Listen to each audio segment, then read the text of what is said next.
როგორც კი დათბება ფეხების გასვიება, ფეხების შეშუპება, ერთ-ერთი ყველაზე ხშირი პრობლემაა, რაც ადამიანებს აწუხებს. ყოველ მეხუთე ზრდასრულს აქვს რაღაც დონეზე ფეხები შეშუპებული და როგორ ხვდებით ფეხების შეშუპებას? ვიზუალურად რო შეხედავ, გადიდებულია კოჭის მიდამოში განსაკუთრებით, შეიძლება ტერფის მიდამოში და უფრო დაჭიმულია კანი, თუ ძალიანაა შეშუპებული, თიც რო დააჭერ, რჩება ამონაჭდები და ზოგ ადამიანს აქვს ტკივილის შეგრძნება, ზოგს სიმძიმის, ზოგ შემთხვევაში თუ ვარიკოზული ვენებიც აქვს ადამიანს, ეს ფიზიკურად ვენები უჩანს, გაგანიერებული ვენები, ზოგ შემთხვევაში კანის ფერი აქვს შეცვლილი და მუქი გამუქებული აქვს კანი კოჭის გარშემო, ან ცოტა უფრო ქვევით. ანუ ადამიანებს სხვადასხვა ფორმით აწუხებთ ფეხების შეშუპება და ვისაუბრებთ რას ნიშნავს. ზოგი ადამიანი ამბობს, რომ რატო მე თუ მაქვს ფეხები შეშუპებული და სხვას არა, ანუ მე უფრო ადრე ვბერდები, ეს მაგის ნიშანია, თუ რაღაცა სერიოზული დაავადებაა, რომელიც ამ ფეხების შეშუპების უკან დგას, თუ რამეს ვჭამის ეს, რომელიც ფეხებს მიშუპებს. ანუ სხვადასხვა ფიქრებია და სხვადასხვა კითხვებია. ამ კითხვებზე უპასუხებთ, რა დაავადებები იწვევს და როგორ უმკურნალოთ. ყველაზე მთავარი პასუხი იმაზე, რომ ფეხების შეშუპება არის თუ არა ნიშანი იმის, რომ თქვათ, უფრო ჩქარავ ბერდებით ვიდრე სხვები, პასუხი არის კიც და არაც. არა იმიტომ, რომ პირდაპირ ფეხების შეშუპება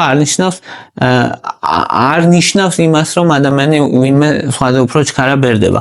ეს ნიშნავს ფეხების შეშუპება არის ასახვა მის სისხლძარღვებში რა ხდება. განსაკუთრებით ვენებში. რაღაც პრობლემაზე აშკარად მიუთითებს, მაგრამ აი რა პრობლემაა და რისგანაა გამოწვეული. აი ამაზე ვისაუბრებთ ჩვენ და როგორ უმკურნალოთ. პირველ რიგში ვთქვათ, როცა ფეხების შეშუპება არ არის დიდად სანერვიულო, რა შემთხვევაში და რატომ. მაგალითად, თუ ძალიან ცხელა, ადამიანი როცა ზაფხულის დღეებია, სისხლძარღვები ფართოვდება, მათ შორის ვენებიც და ცოტა სისხლიდან სითხე ჟონავს ქსოვილებში და ფეხები შუპდება ცოტათი, სუბუქად. ეს ემართება ზოგიერთ ადამიანს, არა ყველას, უმეტესობა ჯამრთელ ადამიანს ფეხები არ უშუპდება, მაგრამ ზოგ შემთხვევაში სიცხეში ჯამრთელ ადამიანსაც შეიძლება შეუშუპდეს ფეხები ცოტათი და დროებით. საკმარისია ცოტა ხანი ფეხები აწიოს ამ ადამიანმა და გავლის ეს შეშუპება. მეორე შემთხვევა, როცა ჯამრთელ ადამიანს შეიძლება შეუშუპდეს, არის თუკი დიდხანს იჯდება. მაგალითად 6 საათის განმავლობაში ან მეტი ხნის განმავლობაში, გრავიტაციის ძალით ფეხებისკენ წავა სისხლი, კარგად ვერ ამოაქვს ვენებს სისხლი, იმიტომ რომ ვენებს თავისი პირდაპირ მექანიზმი არ აქვს, რითიც შეუძლია რომ სისხლი ამოტუმბოს. ამისთვის სჭირდება ფეხის კუნთების დახმარება და როცა ზის ადამიანს ფეხის კუნთები არ მუშაობს რეალურად, შეიძლება რომ ცოტა სითხემ გაჟონოს და ფეხები შეუშუპდეს. მესამე ვარიანტი არის მენსტრუაციის დროს და მენსტრუაციის მახლობლად. რატომ? იმიტომ რომ პროგესტერონის დონე იმატებს, სასქესო ჰორმონია ქალის და ეს ჰორმონების ცვლილება, ფლუქტუაცია შემდეგ ეცემა. აი ეს ცვლილება იწვევს წყლის და მარილის შეკავებას და შეიძლება მცირედით ფეხები შეუშუპდეს. ასევე ორსულობა. ორსულობაში განსაკუთრებით მეორე ნაწილში, მეორე ნახევარში ორსულობის ტრიმესტრების მიხედვით, მესამე ტრიმესტრში მაგალითად უკვე მნიშვნელოვნად შეიძლება ქონდეს ქალს ფეხები შეშუპებული და ბევრს აქვს. ესენი არის შემთხვევები, როცა დიდად სანერვიულო ფეხების შეშუპება არ არის და არ მიუთითებს რამე მნიშვნელოვან პრობლემაზე. ახლა ვთქვათ ყველაზე ხშირი მიზეზები. რა დროსაც ფეხები შუპდება და თან პრობლემა გვაქვს. პირველი არის ვენური უკმარისობა. ვენური უკმარისობა რას ნიშნავს? ვენები სისხლი მიდის გულისკენ მოკლედ. ვენები გვაქვს ყველგან, ფეხებშიც განსაკუთრებით რა თქმა უნდა. და ეს ვენების სარკმლები წეს უნდა იხურებოდეს, ერთი მიმართულებით უნდა ატარებდეს მხოლოდ სისხლს, როცა იხურება.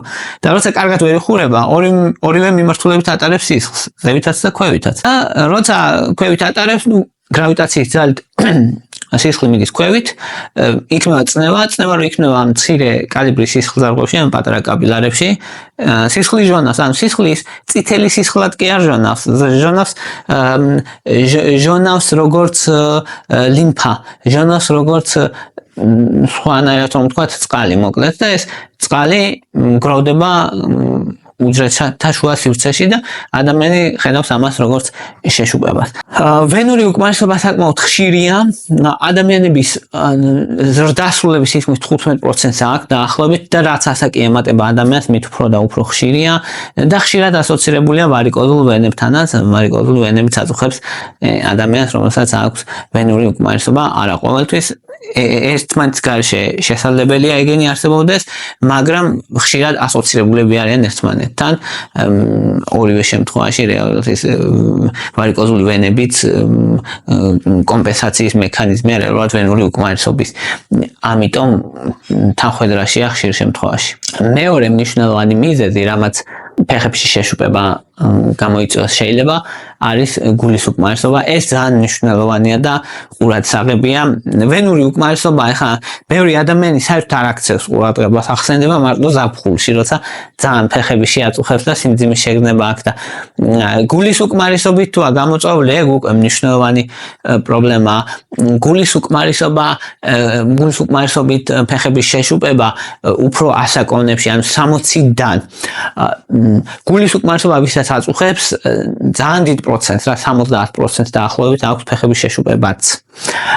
ამ დროს აქვს სისუსტე და ადამიანი გეტყვის, რომ წლებია, მაგალითად აქვს დიაბეტი, ან გულის დაავადება, ან ინფარქტი დაემართა. ანუ გულის უკმარისობა როგორც წესი ისე არ მოდის ხოლმე, რომ თავისით არაფრიდან გაჩნდეს მოწმენდილ ცაზე. თეორიაში შესაძლებელია, პრაქტიკაში ძალიან იშვიათია. ამიტომ ადამიანმა როგორც წესი იცის, რომ გულის პრობლემები აქვს ხანგრძლივი დროის განმავლობაში და ფეხები თუ იშუპდება, ადვილად თუ იღლება და ისტორია აქვს მით უმეტეს დაწოლა უჭირს.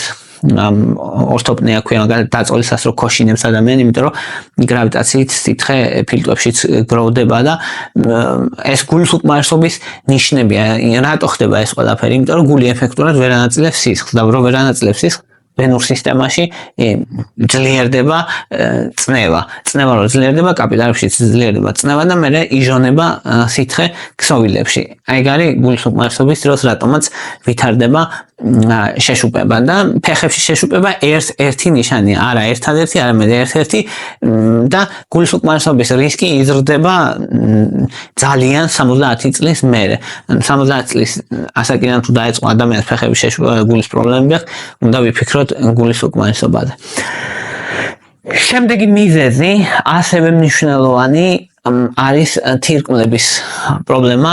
თირკმლის ქრონიკული დაავადება შეიძლება იყოს, თირკმლის უკმარისობა შეიძლება იყოს.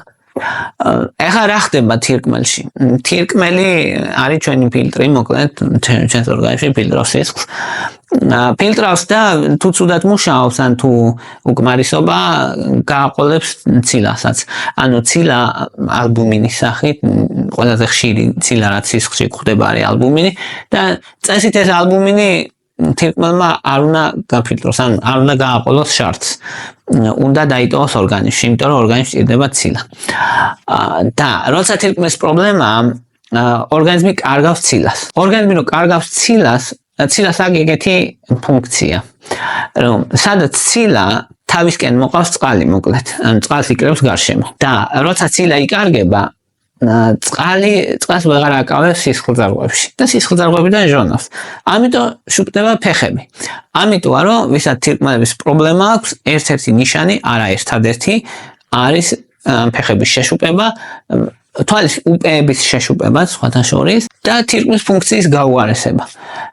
ამ შემთხვევაშიც ადამიანმა ხშირად იციან, რომ აი 10 წელი, 20 წელი ან 15 წელი დიაბეტი აქვს, ან ჰიპერტენზია აქვს, მაღალი წნევა აქვს და უკონტროლო ჰიპერტენზია. ამიტომ არის მნიშვნელოვანი, რომ ჩვენ ზოგჯერ არ ვაქცევთ ყურადღებას და ძალიან ხშირად გამიგია, რომ ბებია ჩემი სულ ამ წნევით დადიოდა, ამ წნევით დადიოდა, არა, ამ წნევით ისინი დადიოდნენ, რა თქმა უნდა, მაგრამ პრობლემები იქნება.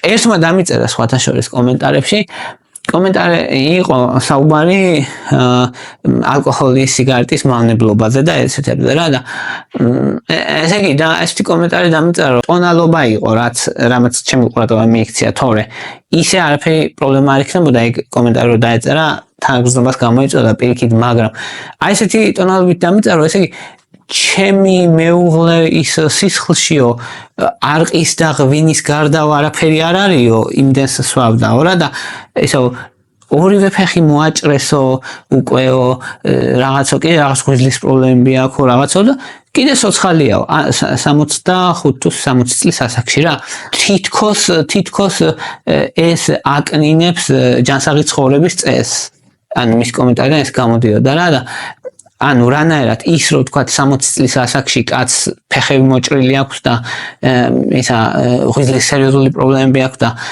ვეღარ დადის ადამიანი ანუ ეს პატარა დანაშაულია რაც შეიძლება რომ ღვინომ და არაკმა ჩაიდინოს და ალკოჰოლმა ხო ანუ უზომოდ დიდი მნიშვნელობა აქვს გარემო ფაქტორებს და გარემო ფაქტორების და ცხოვრების წესის უგულებელყოფა ხო ან მით უმეტეს ეგეთი მაგალითების ბრწყალებში გაправებით არ შეიძლება რომ პირიქით ან ზუსტად ეგ არის მტკიცებულება იმისი რომ სიცოცხლეს ამოკლებს და სიცოცხლის ხარისხს ამოკლებს მნიშვნელოვნად ხო ანუ ადამიანს რამხელა ზიანი მოუტანა ხო და რანაირად უნდა თქვა რომ ნახე კიდე სოცხალია არა ეგ არ არის სწორი მიდგომა ამიტომ ვამბობ წნევის ამ შემთხვევაში წნევის კონტროლზე ხო რომ აი არ აკონტროლებენ წნევას და მე ინსულტი დაემართა საწყას იტყვიან ხო ან თირკმელების ის დაავადება აქვს რა თქმა უნდა აქვს იმიტომ რომ ის 10 წელი ის 15 წელი როცა არ აკონტროლებდი მაღალ წნევას ამიტომ აუცილებელია წნევის გაკონტროლება აუცილებელია დიაბეტის გაკონტროლება იმისთვის ზუსტად რომ თირკმელების დაავადება არ განუვითარდეს ადამიანს შემდეგი მიზეზი რასაც ფეხების შეშუპება შეიძლება გამოიწვიოს რამაც არის წამლებიდან არის ზოგიერთი წამალი რომელიც ძალიან ხშირი მიზეზია ფეხების შეშუპების ასეთია წნევის წამლები მაგალითად კალციუმის არხის ბლოკერები ამლოდიპინი გაგიგიათ სავარაუდოდ ნიფედიპინი ძალიან ცნობილი წამლები ანუ რას აკეთებს ახლა ესენი სისხლძარღვას აფართოვებს სისხლძარღვას რო აფართოვებს ჟონავს მერე ის კაპილარებიდან სითხე ამიტომ ვითარდება ფეხების შეშუპება და ძალიან ხშირია რომ აი ადამიანებმა დაიწყეს წნევის წამლის მიღება და შეუშვათ ფეხები და რატო ხდება ზუსტად მაგითო ხდება წამლების გამო მეორე მნიშვნელოვანი წამალი რომელიც ასევე ხშირია არის არასტეროიდული ანთების საწინააღმდეგო პრეპარატები მაგალითად ასპირინი, ნაპროქსენი, იბუპროფენი, დიკლოფენაკი და ასე შემდეგ ბევრია და რას აკეთებენ ეგენ წყლის და მარილის შეკავებას იწვევენ ორგანიზმში და ამის ხარჯზე წნევას სრდიან ვენურ სისტემაში და იქიდან ჟონავს მერე სისხლი ეგეც მნიშვნელოვანი პრობლემა ვინც ხანგრძლივად ხმარობს ესეთ წამლებს ასევე კორტიკოსტეროიდებმა იცის ასევე იცის სასქესო ჰორმონებმა მაგალითად ტესტოსტერონმა, პროგესტერონმა, ჩასახვის საწინააღმდეგო აბებმა, შეშუპების მომატება არა ყოველთვის არა მნიშვნელოვნად გარკვეულ პროცენტში ადამიანებს, მაგრამ მაინც იცის ძირითადად წყლის და მარილის შეკავების ხარჯზე. და ასევე ზოგიერთი ანტიდეპრესანტი იწვევს, მაგალითად MAOs ინჰიბიტორები და ამიტრიპტილინი მაგალითად ხო ეგენი ზუსტი მექანიზმი არაა ცნობილი რატო იწვევენ, მაგას მაგრამ იწვევენ ფაქტია. ხო, ეგენი უფრო ისეთი არახშირად გამოყენებადი ანტიდეპრესანტებია, თანამედროვე ეხლა პირველი რიგის ანტიდეპრესანტები რაც არის როგორც წესი ისინი არ იწვევენ შეშუპებას, ამიტომ ამაზე შეიძლება მშვიდად იყოს ადამიანი. და ბოლოს, ეს მარილი, სუფრის მარილი იწვევს, ბევრი მარილი ნიშნავს მეტი წყალი ორგანიზმში, მეტი წყალი ორგანიზმში ნიშნავს მომატებულ წნევას, სისხლის მომატებულ წნევას, მომატებულ წნევა ნიშნავს მეტი სისხლი გაიჟონება სისხლძარღვებიდან და გვექნება შეშუპება. ხო, ახლა კითხვა არის, რომ ჯამრთელმა ადამიანმა რომ ბევრი მარილიანი ჭამოს შეუშუპდება ფეხები, უმეტესად არა. დაახლოებით თუ ძალიან ბევრი მარილს ჭამს მოკლედ ადამიანი, 100 კაციდან 5 შეუშუპდება ფეხები. მიუხედავად იმისა, რომ შეიძლება ჯამრთელი იყოს სხვა რაღაცეების კუთხით, მაგრამ მაინც შეუშუპდება.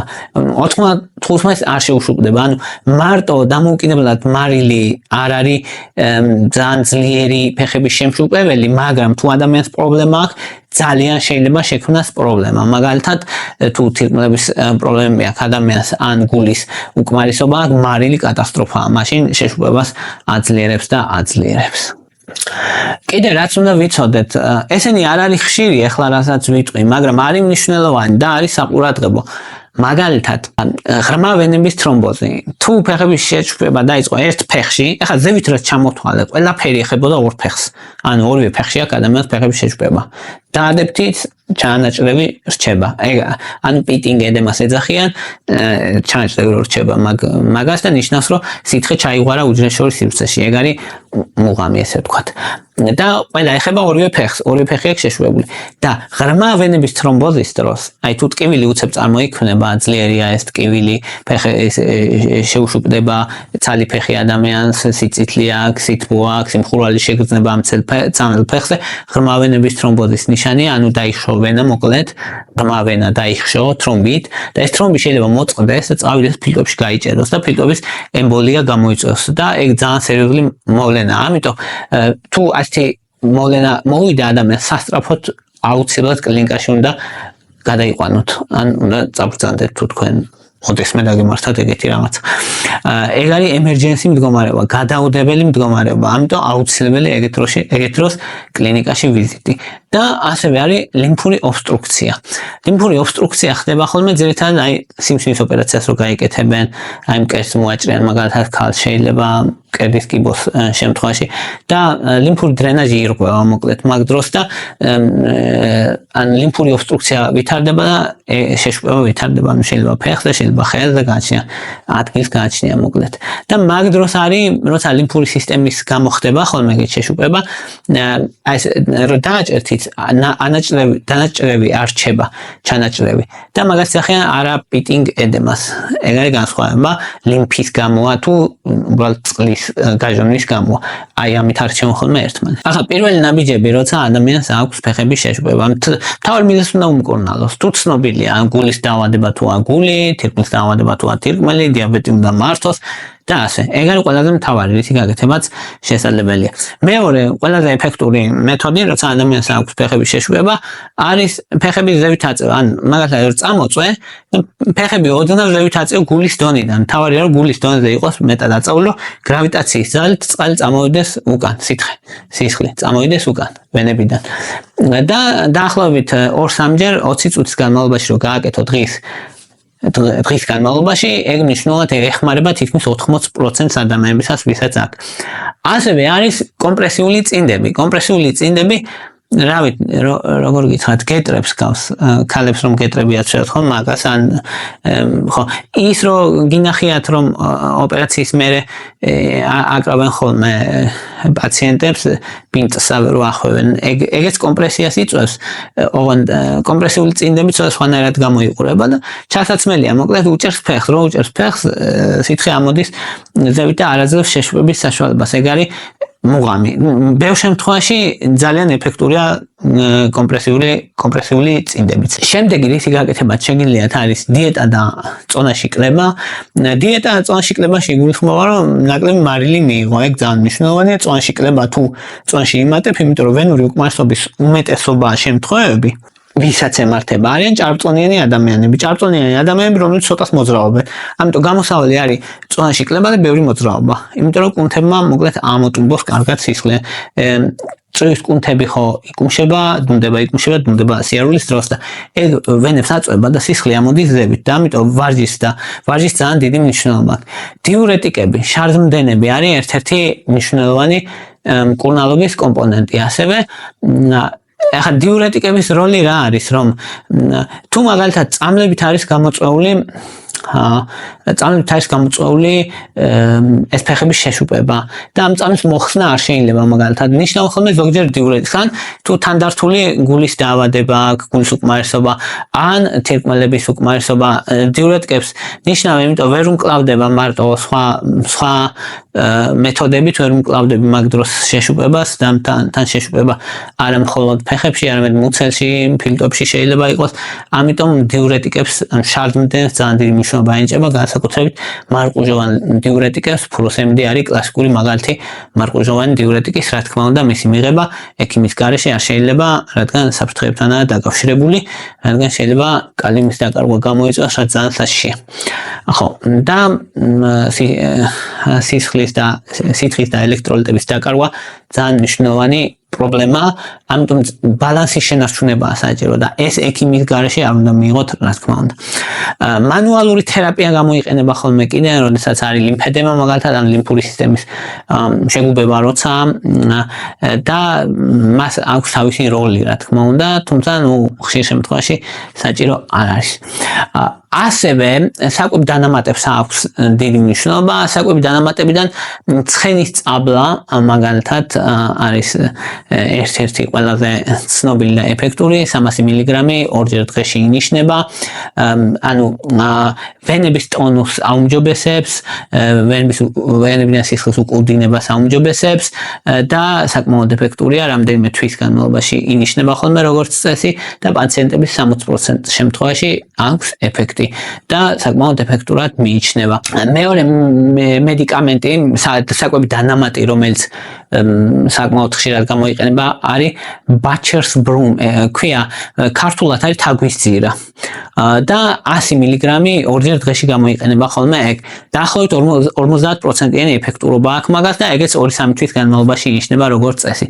ეგიც ანუ ვენურ კედელს აუმჯობესებს და სისხლის უკუდინებას აუმჯობესებს და მაგითი არის ეფექტური. და ასევე ძალიან ცნობილია ეს დიოსმინ ჰესპერიდინი, მაგალითად დეტრალექსი და ვენოდიოლი გაგიათ ალბათ ეგენი, რომელიც ასევე ძალიან ხშირია მოკლედ და ხშირად გამოიყენება. დიოსმინი არის ხოლმე 500 მილიგრამი როგორც წესი და ჰესპერიდინი არის დაახლოებით 100 მილიგრამი და ორჯერ დღეში მიიღება ეგენიც. და საკმაოდ ბევრი კვლევები აქვს, რომ ვენურ კედელს აუმჯობესებს, კაპილარულ ფუნქციას აუმჯობესებს, სისხლის გააჟონვას ამცირებს, ანტიოქსიდანტური მოქმედება აქვს. ამიტომ მოკლედ ვენებისთვის ერთ-ერთ საუკეთესოდ მიიჩნევა დიოსმინ ჰესპერიდინს და ვიტამინი C. ვიტამინი C 500-დან 1000 მილიგრამამდე დღის განმავლობაში მიიღება ხოლმე ჯობია მცირე დოზებად. დიდი დოზებით 1500-ზე მეტი და 1000-ზე მეტიც არ რეკომენდირებული. თირკმლებში შეიძლება კენჭები რისკი გაზარდოს, ამიტომ არ არის რეკომენდირებული მაღალი დოზებით მისი გამოყენება.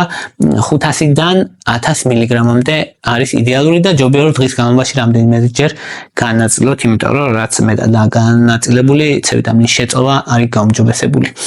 აი ეს იყო რისი თქმაც მინდოდა. კიდევ არის რაღაცები საკვები დანამატები, რუტინი და რაღაცები ბევრია, რომელიც კაპილარულ სისტემაზე მოქმედებს, მაგრამ ერთ-ერთი ყველაზე კვლევები, რომელზეც იყო და ერთ-ერთი ყველაზე ხშირად გამოყენებადი რაც არის, მისი მაგალითები მოგიყვანეთ, თორე აი ტოქსივენოლია კიდე მაგალითად ქართულ ბაზარზე, რომელიც ძალიან ეფექტურია და არის კიდე რაღაცები თან უსაფრთხოც.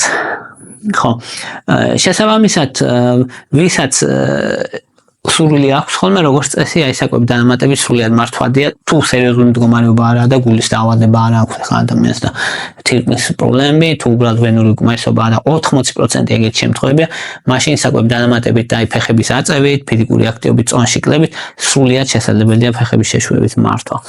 აი ეს იყო რის თქმაც მინდოდა, მადლობა რომ მისმენდით, მადლობა რომ გაინტერესებთ, თუ მოგწონთ ჩემი ვიდეოები დალაიქეთ, თუ მოგწონთ ჩემი არხი გამოწერეთ, მადლობა ინტერესისთვის.